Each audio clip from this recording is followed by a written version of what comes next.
ஹர ஹர சங்கர மகாதேவா. ஓம் நமச்சிவாய. திருவண்ணாமலையில் ஒரு அற்புத சித்தர் தொப்பி அம்மா. தொப்பி அம்மா யார்? இந்த தொப்பி அம்மா எங்கிருந்து வந்தார்கள் என்ற கேள்விக்கெல்லாம் இங்கு இடமே இல்லை.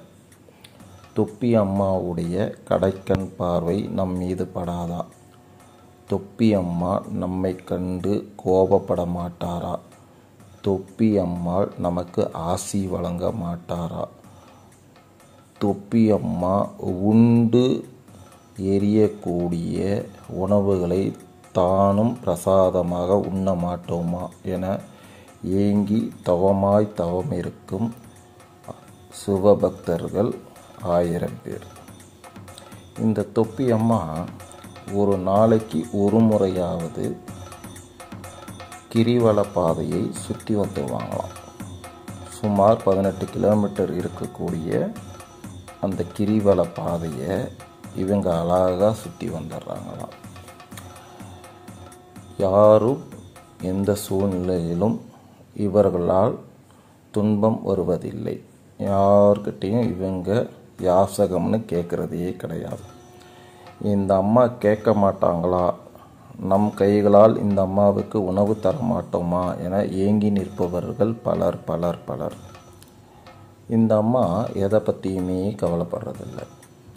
ஆனால் இந்த அம்மா வாயில இருந்து யாரையாவது பார்த்து ஒரு வாசகம் சொன்னாலும் அது திருவாசகமாக அமையும் அப்படின்னு மிகப்பெரிய ஒரு நம்பிக்கையோடு இந்த அம்மாவை சுற்றி வலம் வந்து கொண்டு தான் இருக்கிறார்கள் பல சிவபக்தர்கள்.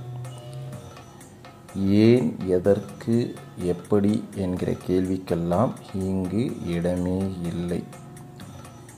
எல்லாம் நன்மைக்கே அப்படின்னு சொல்லி தான் இந்த அம்மாவை சுற்றி பல பக்தர்கள் இன்றைக்கும் காத்து கிடக்கிறாங்க.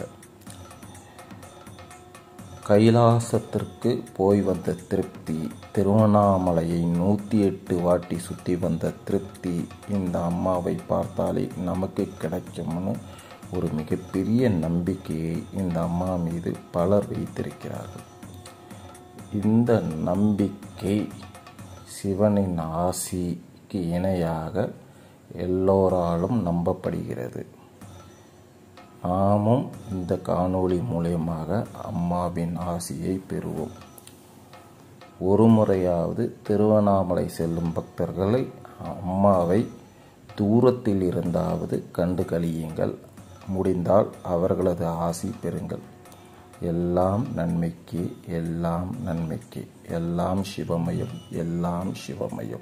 ஓம் நமச்சிவாய. ஹர ஹர சங்கர மகாதேவா. ஓம் நமச்சிவாய.